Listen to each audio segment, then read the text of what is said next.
Ladies and gentleman, আজকের এই পার্টিটি রাখা হয়েছে একটি বিশেষ কারণে। আপনারা হয়তো জানেন এই রেস্টুরেন্টের ওনার আজ 2 মাস হলো স্বর্গবাসী হয়েছেন। তাই এখন সব সম্পত্তির দায় দায়িত্ব আমাদের ওনারের মেয়ে সাথীমার হাতে তুলে দেওয়া হবে। উকিল সাহেব, আপনি উইলটা পড়ে শোনান। এখানে লেখা আছে, আমি রাকিব চৌধুরী সাথী চৌধুরী অর্থাৎ আমার মেয়ের হাতে আমার অর্ধেক সম্পত্তির মালিকানা তুলে দিলাম। কি বলছেন আঙ্কেল? অর্ধেক সম্পত্তি মানে? হ্যাঁ মা, স্যার তোমার নামে অর্ধেক সম্পত্তি রেখে গেছেন। আর বাকি অর্ধেক?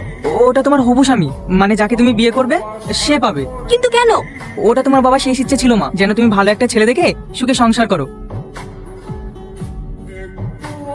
Hi beauty. আমার নাম সাথী। নাম যাই হোক, দেখতে তুমি বিউটিফুল। আমার নাম শাকিল রয়, রয় অ্যান্ড রয় কোম্পানির মালিকের ছেলে। তো আমি কি করব? তোমার তো খুব অ্যাটিটিউড দেখছি। অবশ্য আমার গার্লফ্রেন্ড হতে গেলে এইটুকু থাকা দরকার। মানে? আমার তোমাকে পছন্দ হয়েছে। I love you. How dear you! তোর এত বড় স্পর্ধা, আমাকে অপমান করলি। আমি ইচ্ছে করলে রাতারাতি তোর এই রেস্টুরেন্ট কিনে ফেলতে পারি, বুঝলি? তোর এই টাকার গরম অন্য কোথাও গিয়ে দেখা, আমাকে না। বেরিয়ে যা আমার রেস্টুরেন্ট থেকে। এই অপমানের মাসুল তোকে দিতেই হবে। আরে যা যা, তোর মতো ছেলেদের আমি আমার পায়ের নিচে রাখি।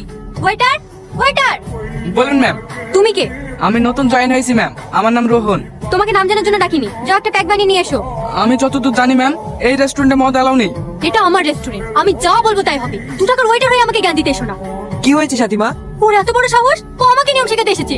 আমি সেরকম কিছু বলিনি স্যার, শুধু বলেছি এখানে মদ অ্যালাউ নেই। অত তোমাকে দেখতে হবে না, যাও ম্যাডামের কেবিনে বোতল আছে, নিয়ে এসো। আশ্চর্য, একবার সরিও বললো না। Sorry madam. তুমি এদিকে যাও আর তুমি ওইদিকে যাও, ভালো করে সার্চ করো।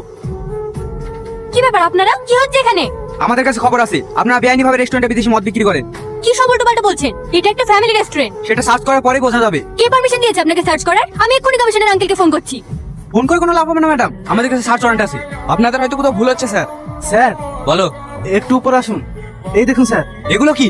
এগুলো তো ওগুলো আমার। কি আমাদের এই পাগল মনে হয়? এত দামি দামি মদ একটা ওয়েটার কিভাবে কিনবে? আমি যেভাবেই কিনি না কেন, এগুলো আমার মানে আমার। বেশি বড় বড় কথা হয়ে যাচ্ছে কিন্তু।